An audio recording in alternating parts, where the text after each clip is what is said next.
تیرا ہو جاؤں.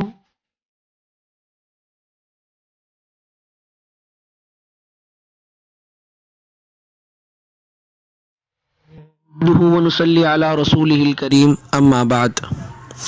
آج کل سوشل میڈیا میں اور خاص طور پر واٹس اپ گروپس میں بہت سے حضرات اردو کی کسی کتاب کے حوالے سے ایک حدیث کو بہت زیادہ پھیلا رہے ہیں، جس میں یہ درج ہے نبی کریم صلی اللہ علیہ وسلم نے فرمایا لا تقوم الساعة حتى لا يحج البیت. قیامت اس وقت تک قائم نہیں ہوگی جب تک بیت اللہ کا حج بند نہ ہو جائے، اور اسے بیت اللہ کی موجودہ صورتحال پر منطبق کر رہے ہیں اور لوگوں کو تشویش میں ڈال رہے ہیں. حالانکہ اگر انصاف کی نظر سے دیکھا جائے اور اس حدیث کو مکمل اس کی شرح سمیت مطالعہ کر لیا جائے تو اسے موجودہ صورتحال پر منطبق کرنا کسی طرح بھی درست معلوم نہیں ہوتا.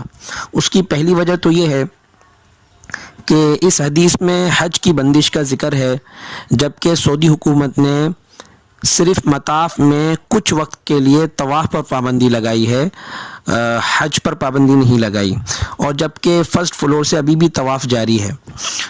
اور دوسری وجہ جو اصل جواب ہے اس اشکال کا وہ یہ ہے کہ اس حدیث میں، اس کتاب میں صرف حدیث کا دوسرا ٹکڑا ذکر کیا گیا ہے، حدیث کا پہلا ٹکڑا بیان ہی نہیں ہوا. ہم آپ کو اپنی اسکرین میں دکھاتے ہیں. بخاری شریف کے اندر اس حدیث کے دو ٹکڑے ہیں، اور جو پہلا ٹکڑا ہے وہ حضرت ابو سعید خدری رضی اللہ تعالیٰ عنہ سے مروی ہے.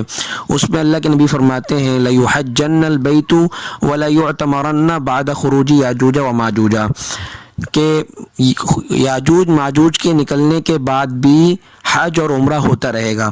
اب آپ بتائیں کہ یاجوج ماجوج کا خروج کب ہوا؟ یاجوج ماجوج کا خروج تبھی نہیں ہوا، وہ تو قیامت سے پہلے ہوگا. جب اس کا خروج نہیں ہوا تو پھر موجودہ صورتحال کو قرب قیامت کی نشانی کے طور پہ ہم کس طرح پیش کر سکتے ہیں؟ اس کے بعد امام بخاری نے اس حدیث کو بیان کیا جو اس اردو کی کتاب میں ہے کہ لا تقوم الساعة حتى لا يحج البیت.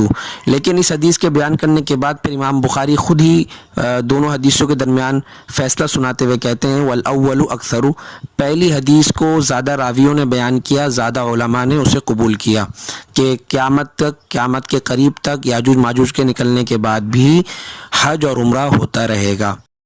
باقی رہا یہ سوال کہ پھر اس حدیث کا مطلب کیا ہے.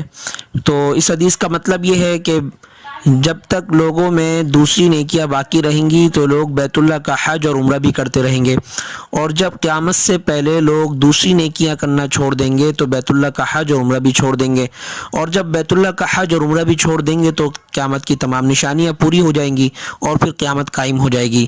لہذا اس حدیث کو کرونا وائرس کی وجہ سے عارضی طور پر بیت اللہ کے طواف کے رکنے کے ساتھ منسلک کرنا کسی طرح بھی درست معلوم نہیں ہوتا. اللہ تعالی ہم سب کو دین کی صحیح سمجھ رکھنے کی توفیق عطا فرمائے. وآخر دعوانا الحمدللہ رب العالمین.